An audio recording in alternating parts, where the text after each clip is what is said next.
1 year and 2 days after the stunning move that sent 10-time All-Star Anthony Davis to Dallas. He is headed to the Washington Wizards, according to our senior insider, Shams Charania. Chris Middleton is among the players headed to Texas. Shams, he is the busiest man in the business right now, and we get him for just a couple of minutes between calls. So, Shams, let's get right to it. How did this trade come together?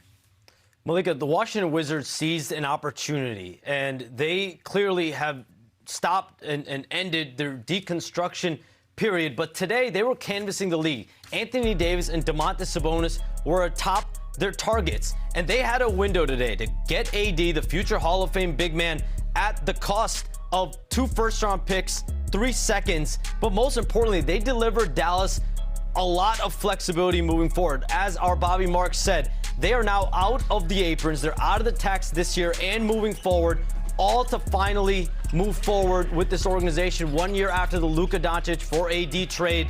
They're going to go all in and build around Cooper Flagg.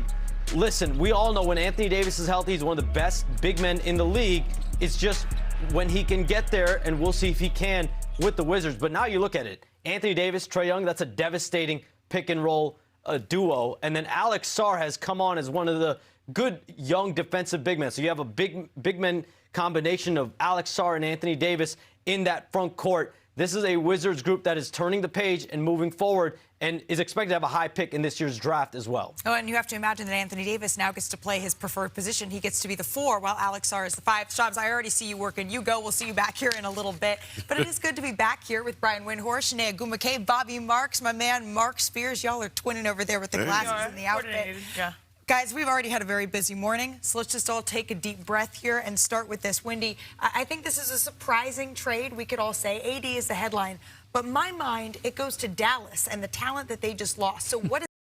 As Shams said, this is all about the price. The price for Anthony Davis is next to rock bottom. This is a glorified salary dump. But couldn't they have waited, and could his price have gone up? Could they have gotten more in return? I don't think so. Okay. I think they evaluated that the price for Anthony Davis is very low, and this is not an insult to Anthony Davis. This is just a reality. They did get 2 first-round picks in name, but the one pick is Oklahoma City's pick. That is very likely going to be the 30th pick in this year's draft.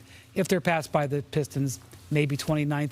The other pick that they got is top 20 protected 4 years from now. Okay, then the second-round picks. Basically, this was a salary dump, and Washington just couldn't say no to this. And so Washington is just doing something that is hard to do. They're going to be in a tank, and so I expect Anthony Davis to barely play at all this year, like Trae Young is going to play. And then as soon as Trae Young's going to play at all this year? They cannot, because their pick is top 8 protected. And as soon as they get that pick top 8 protected, they're going to flip the car around and say, okay, here we go. Let's go next year. We're going to go. Here comes Trae Young. Here comes Anthony Davis. They're going to be magically healthy, and they're going to have a nice high draft pick, and they're going to be ready to go. A meme has been unlocked. So this is sort of ideal for Washington, and this is kind of what Utah did yesterday. They're going to try to do the same flip as well. They're going to continue tanking and do the flip. That's ideally what you do, and that's what this trade deadline is about. It's a bold strategy. I mean, I've been doing this for 30 years. I've never seen a team go out and trade for 2 all-stars who are injured to keep their own pick this year,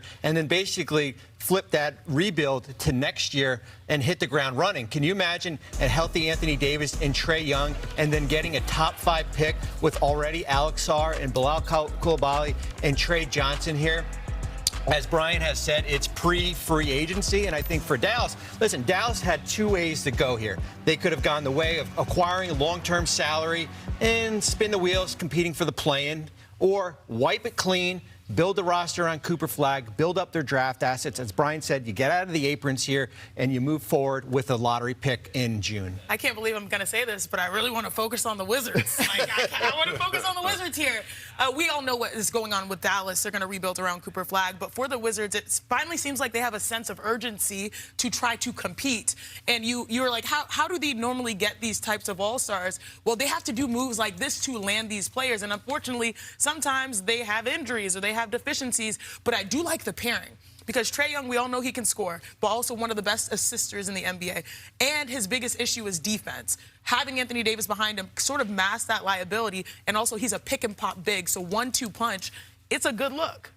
So what happens with Kyrie Irving now, right? Is he next? Right, that's the question. Doesn't look so. Okay. It's almost a year till he had his ACL injury, and I talked to his agent, Shatalia Irving, just a second ago. She said that Kyrie is just processing the changes, and he's still committed to Dallas. Source close to the Mavericks told me that they believe Kyrie is still committed to the Mavericks as well. Obviously, there's 24 hours to go. A lot could happen, but Kyrie's working out. Yeah. We'll see if he plays. Ms. Irving didn't give me any idea when he could be back. Okay. But in terms of his situation with Dallas now, They shouldn't bring him back. They shouldn't bring him back. They shouldn't win. Yeah. Everybody should tank involved here. And quite frankly, they don't have to trade Kyrie because they've done the hard work. The biggest problem that Dallas had was they were looking at massive luxury tax payments for next year on a team that was no longer properly built. Right. They can bring Kyrie back next year, see how he does with Cooper Flag. And if they don't like the fit, they can trade Kyrie then. I guess the question that I still come back to for Anthony Davis, though, is the same things that Kyrie Irving being committed to Dallas, Anthony Davis seemed committed to Dallas. He said so publicly, he said so privately. So why the Dallas Mavericks would trade him to the Washington Wizards, no matter how exciting that pair is, it's an exciting pair deferred. It's not going to happen right now. It may not happen this season. Anthony Davis still wanted to contend for a championship. The Wizards are far away from that. Why Washington? Because Cooper Flag is so freaking good, and there is no reason to look backward to the team that they built a year ago. I know that that sounds crazy because they traded Luka Doncic, and Nico said, we're going to win a title in the next 3 years. Well, guess what? When they won the lottery, everything changed. Cooper Flag, and this is the thing, I know that Maverick fans are probably really upset, and they're like, well, this is just drama. Again, we're giving up, we're doing a salary dump a year after. But that you have Cooper Flag. Did you guys see what Cooper Flag's done the last 3 games? Yes, we have. He's crushing it. Their future is so bright. The Wizards' future is so bright. Everybody be happy. Just don't watch what happens the rest of this season. All right, that's Brian. You know what? We all need a little bit more happiness in the world in general right now, so we're going to heed your advice there. And TikTok, it has been a busy deadline, and we are still 23 hours and 52 minutes away from the actual deadline coming to fruition. And within the last couple of minutes, we had another move. Shams keeping the breaking news going as the deadline approaches. The Chicago Bulls, they are trading Kobe White and Mike Conley Jr., who they just acquired, to the Charlotte Hornets for Colin Sexton. As Sexton here, 3 second-round picks as well. Bobby, break this down for us. What does this mean? So for Charlotte, they prioritized Kobe White in free agency. He was going to be a free agent this offseason. They wouldn't have been able to sign him. So pre-free agency is the theme. They go out and acquire him right now. The hottest team in the NBA, 23 and 28. I'm not going to say this is for the playoff run, but I think this is more for a move to re-sign him in the offseason here, and you get rid of Colin Sexton, who's been good for them, and also you capitalize on trading some future picks down the road. Okay, so I don't know how many guards that the Bulls are going to trade for this week, but I'm not going to focus on that. I'm going to focus on this move for Charlotte. This is Charlotte also ramping up. Okay, They aren't doing it in such a dramatic fashion like the Wizards and the Jazz are, but here are teams that have been at the bottom 4 years now.